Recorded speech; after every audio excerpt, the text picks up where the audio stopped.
Olá, meus amigos, olá, minhas amigas, como é que vocês estão? Espero que estejam bem. Hoje nós vamos continuar com a leitura do livro A Autoridade do Crente. A gente tem estudado e eu tenho recebido bastante de Deus com a leitura desse livro. Espero que você também esteja recebendo. E nós vamos continuar lendo, né? Hoje o capítulo 6. Mas se você por um acaso caiu de paraquedas nesse vídeo aqui, nós já lemos nos capítulos anteriores as orações de Paulo, onde a gente aprendeu a fazer a oração que a gente faz aqui toda vez que vai iniciar uma leitura e para o nosso dia a dia. Espero que você esteja fazendo também, tá? Porque é muito importante e é muito bom o retorno que Deus dá. Você começa a ver a Bíblia de outra forma. No capítulo 2, a gente aprendeu o que é autoridade. No capítulo 3, nós aprendemos aonde nós estamos assentados com Cristo. No capítulo 4, nós aprendemos a desfazer o poder do diabo. No capítulo 5, e aqui entra algo muito importante que eu quero compartilhar com vocês também antes de começar a leitura do capítulo 6. A gente aprendeu a exercitar a autoridade. E aí entra um grande exemplo que eu recebi ontem, através do pastor Mike, o meu pastor, na minha igreja, né? O exemplo de Jonatas, que está em 1 Samuel, capítulo 14. Você pode ler o capítulo inteiro. Tem alguns pontos que eu destaquei, né? Versículo 1 e 2, a parte A do versículo 4, versículo 6, 8, versículo 11, a parte A, versículo 13 e 14. Qual o contexto? Naquele período, Saul estava em guerra com os filisteus. E Saul, ele estava aguardando uma resposta de Deus para poder atacar os filisteus. Só que Jonatas, o seu filho, teve uma outra visão, teve uma outra atitude. Ele se separou sem que Saul soubesse, foi de encontro de modo furtivo, sem ser percebido. Um ponto específico, a gente não tem que ponto é esse, a Bíblia só diz que era uma área semelhante a onde fica o gado, bois, aquele cercadinho, né? Onde ali tinham alguns soldados, na verdade 20 soldados, que pelejariam contra Jonatas e o armeiro, né? Só foi Jonatas e o armeiro só para essa luta, nessa batalha. E Jonatas foi vitorioso porque quando Jonatas toma a atitude de ir até os filisteus, de se anunciar, de se levantar contra o exército inimigo e pelejar contra eles, Deus se agradou tanto com a atitude de Jonatas que quando chegou no limite de Jonatas, o limite humano, ele matou 20 soldados inimigos. Ele e mais um. A Bíblia conta que eles estavam no monte, Jonatas escalava esse monte. Ele estava indo com os pés e com a mão, não tinha negócio de alpinismo. Então Jonatas ele escalou e conforme ele ia subindo, os filisteus pulavam para atacar ele e ele jogava o inimigo para trás e o armeiro passava a espada nos caras. E eles fizeram isso por 20 vezes. Mas imagine você subir e escalar uma montanha, uma área rochosa, onde tem pedras pontiagudas, até relatado nessa passagem. Os inimigos pulando em cima de você para te atacar e você ainda matar 20 inimigos. E aí o pastor deu uma palavra que foi muito gratificante. Muito de fortalecer a sua fé. Imagine Deus olhando Jonatas se levantando, pelejando, batalhando, indo até o seu limite. E Deus ali, vai meu filho, vai meu filho, vai meu filho, vai que eu sou contigo. E Jonatas confiando, até que chegou o seu limite. O limite de Jonatas foi alcançado. E aí entrou o agir de Deus, como a gente aprendeu na leitura do capítulo 5, né? Quando o nosso limite é alcançado, aí começa o agir de Deus. E foi aí que houve o tremor de terra e os filisteus se dispersaram aterrorizados. É assim que a Bíblia descreve que o inimigo fugirá do povo de Deus. E fica um grande exemplo aqui de Jonatas de como causar efeito no agir de Deus, né? A gente precisa se levantar e encarar, bater de frente com o nosso inimigo. Espero que você guarde essa palavra no seu coração. Você precisa se levantar contra o seu inimigo para que Deus veja a sua atitude. Deus quer ver a sua atitude. Lembra que a gente leu: algumas coisas Jesus não fará. Terá que ser feito por nós. Precisamos ficar atentos para entender que a gente não pode ficar passivo diante do inimigo. A gente precisa estar de pé e encarar de frente. O inimigo é pesado, o inimigo é bruto, mas maior é o nosso Deus. Maior é aquele que nos colocou aqui. Muito maior. Glória a Deus, Pai. Muito obrigado por essa palavra. Que você tenha essa certeza, meu irmão, minha irmã, que Deus é maior do que qualquer problema que você esteja enfrentando. Não existe inimigo que seja vitorioso por cima daquele que nos salvou e nos ressuscitou juntamente com Cristo, que é Deus. Não existe e nem existirá. Amém? Glória a Deus. Antes da gente começar a leitura do 6º capítulo, vamos fazer a nossa oração, que é a oração que Paulo fez para a igreja de Éfeso. Na verdade, pela igreja de Éfeso, pedindo a Deus o espírito de sabedoria e de revelação.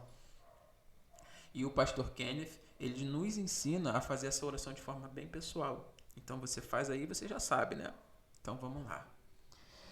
Que o Deus do meu Senhor Jesus Cristo, Pai da Glória, me dê em seu conhecimento o espírito de sabedoria e de revelação. Pai, eu te peço que hoje, ao lermos esse capítulo, nós aprendamos, Senhor, como fazer a tua vontade. Nós somos ressuscitados com Cristo.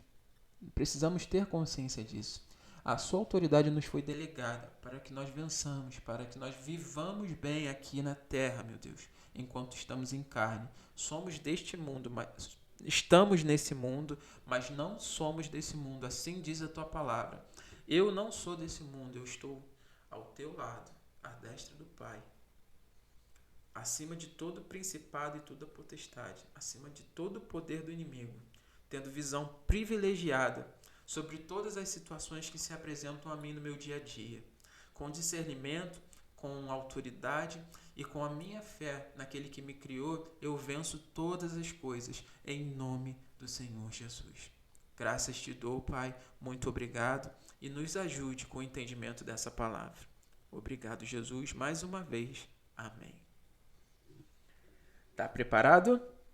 Então vamos começar, mas antes, deixa eu só beber uma aguinha. É rápido.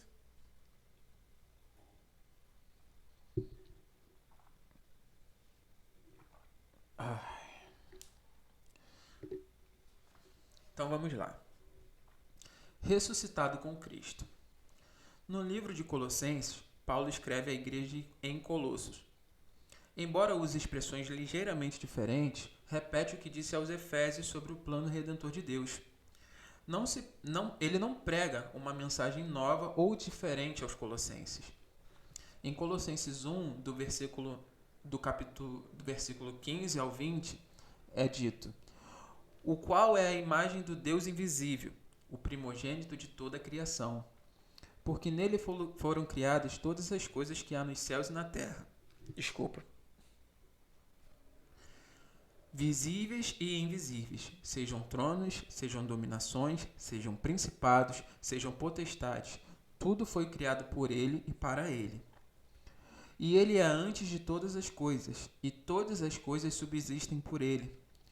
Ele é a cabeça do corpo da igreja, é o princípio e o primogênito dentre os mortos, para que em tudo tenha a preeminência, porque foi do agrado do Pai que toda a plenitude nele habitasse.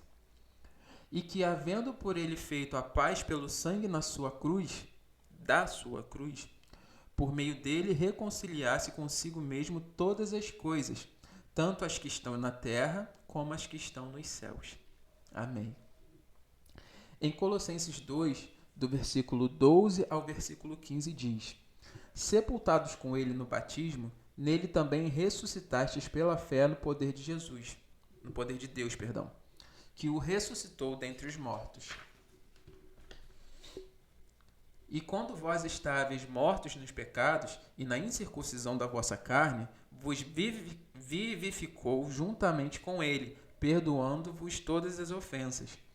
Havendo riscado a cédula que era contra nós nas suas ordenanças, a qual de alguma maneira nos era contrária, e a tirou do meio de nós, cravando-a na cruz. E despojando os principados e potestades, os expôs publicamente e deles triunfou em si mesmo. E aqui ele abre um parênteses e diz que o versículo 12 diz que fomos ressuscitados com Cristo pela fé no poder de Deus, e observe que foi o Pai quem realizou esse trabalho. O versículo 13 nos mostra que Deus não somente nos vivificou e a Cristo simultaneamente, mas também nos perdoou os pecados. Você foi justificado naquele dia.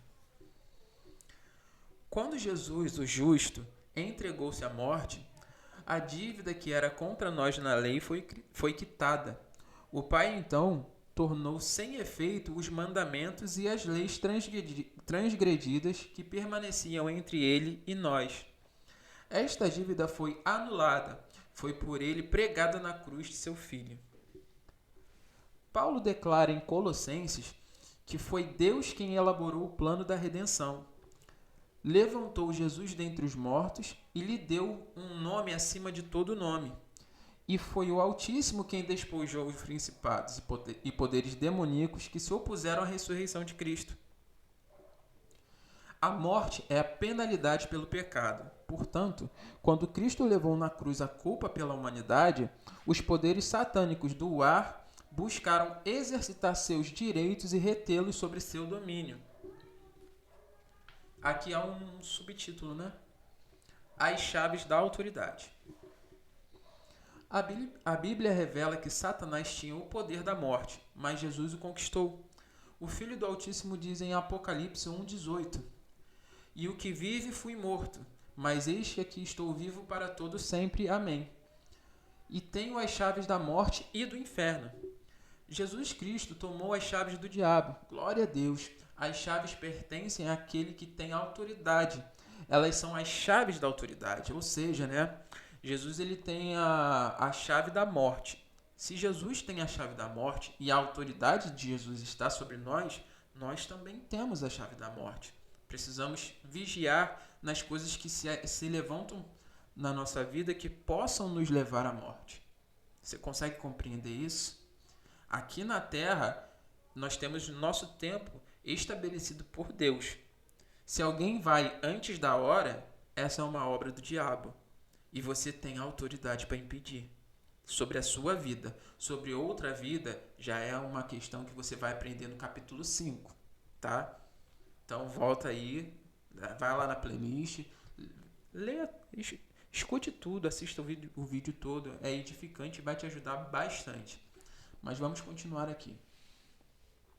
Devemos lembrar que a morte física não é do Senhor, mas do inimigo. A morte ainda é um inimigo. A Bíblia diz que ainda é o último inimigo que será posto sobre seus pés. Graças a Deus, este dia está vindo, mas você ainda não tem seu novo corpo. Você achará pessoas que creem que viverão eternamente aqui, na carne, mas observe que isso jamais aconteceu. Um amigo discutia comigo a respeito desse ponto de fé e eu repliquei: se o próprio Paulo não conseguiu, talvez seja bom você esquecer isso. Ou seja, né, que ele estava conversando com provavelmente um amigo, um irmão de fé, e esse irmão de fé estava acreditando que esse corpo que nós temos aqui, ele vai continuar aqui. A terra vai ficar aqui pra gente. Pela visão dele, e também é o meu entendimento, não creio que a gente fique aqui, a gente irá para um outro plano. A visão dele é coerente com aquilo que a Bíblia tem dito. Então vamos seguir. Não entendo como uma pessoa pode ser tão tola a ponto de crer que viverá para sempre na carne, no corpo atual. Não, esse corpo será transformado. Você não viverá para sempre com ele. A Bíblia nos fala quando ele será transformado. quando Jesus vier. Em um momento, em um piscar de olhos, nosso corpo que estiver vivo será transformado e se tornará imortal. Até isso acontecer, teremos um poder limitado sobre a morte. Após destruir os poderes demoníacos da autoridade que antes possuíam, Cristo os expôs publicamente e deles triunfou sobre si mesmo. Colossenses 2,15. A afirmação de Paulo aqui se refere ao fato de ter Cristo sido elevado acima de seus inimigos, à destra do Pai, um assunto sobre o qual o apóstolo escreve no livro de Efésios, como vimos anteriormente, né?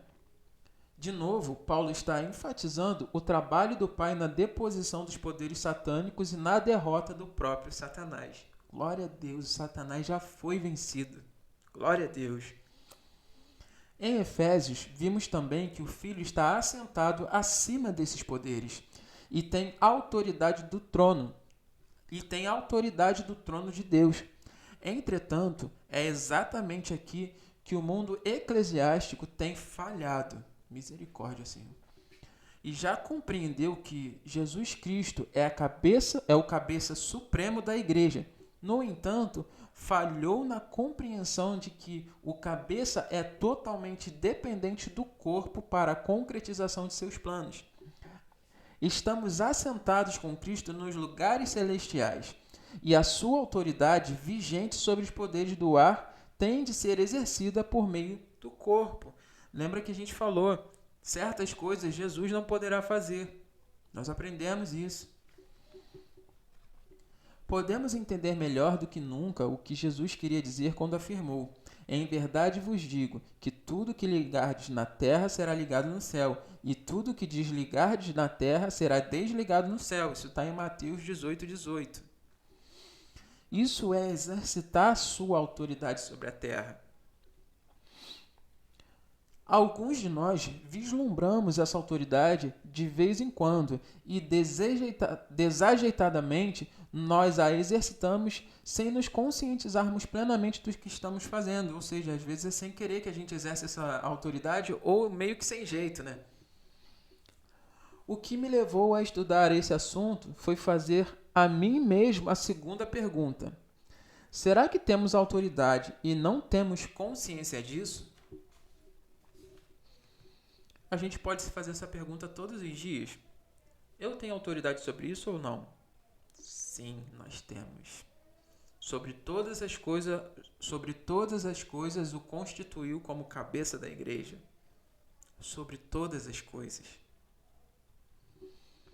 Quando comecei a estudar sobre isso, descobri que, de fato, temos autoridade, graças a Deus.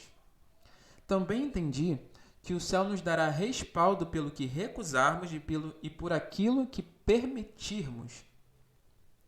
Vou ler de novo. O céu nos dará respaldo pelo que recusarmos e por aquilo que permitirmos. Presta atenção nisso, hein? Lembra de Números 14, 26, 27, 28.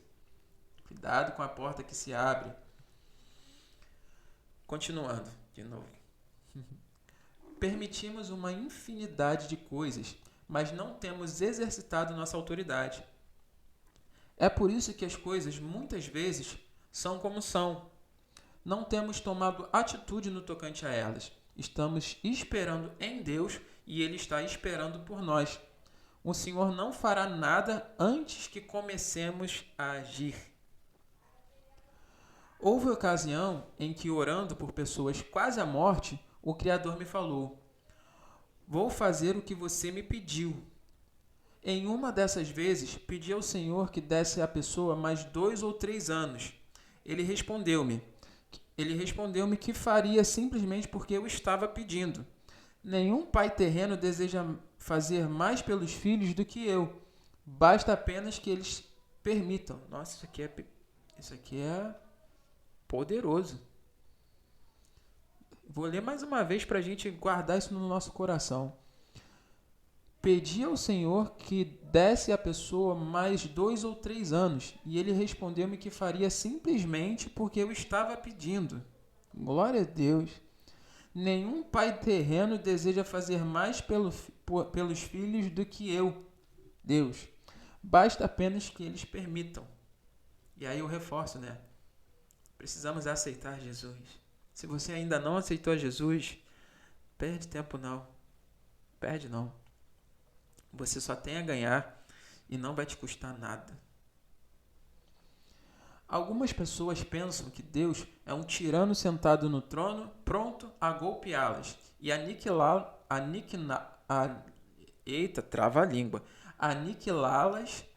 no momento em que cometerem qualquer erro. Mas esse não é um retrato verdadeiro do Pai.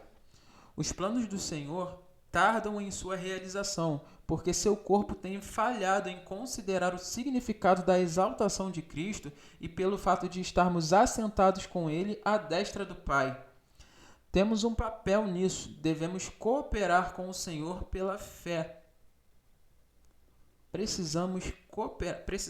Devemos cooperar. Cooperar é ajudar, estar junto, fazer junto. Glória a Deus. Jesus prometeu que o Espírito Santo, que vem para habitar em nós quando nascemos de novo, guiar-nos-ia em toda a verdade. Um pregador certa vez pegou a Bíblia e a atirou no chão, declarando que não necessitava dela porque tinha o Espírito Santo. Mas, de fato, precisava da Bíblia, porque não podia seguir o Espírito Santo em toda a verdade, estando separado da palavra de Deus.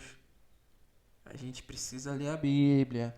Senhor, me ajude a ler a Bíblia com mais frequência, Pai. Em nome de Jesus. Demônio que fica agindo na minha vida, me impedindo de ler a palavra, eu te repreendo, porque no meu domínio sou eu que mando por intermédio de Jesus Cristo, que já o venceu, e eu também o venci. Você já está derrotado em o nome de Jesus.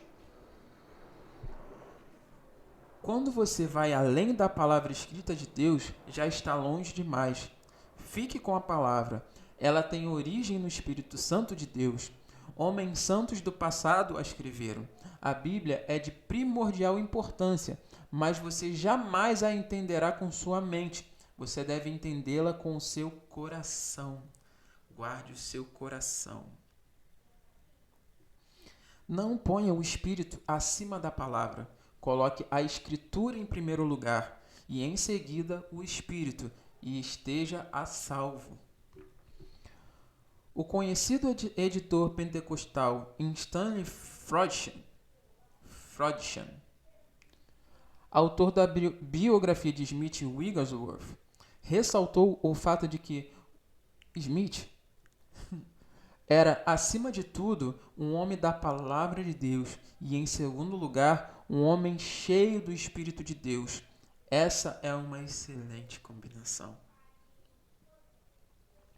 Sejamos um homem segundo a palavra de Deus e um homem cheio do Espírito de Deus. Amém, Senhor. Obrigado. Que eu seja um homem da tua palavra e cheio do teu Espírito Santo.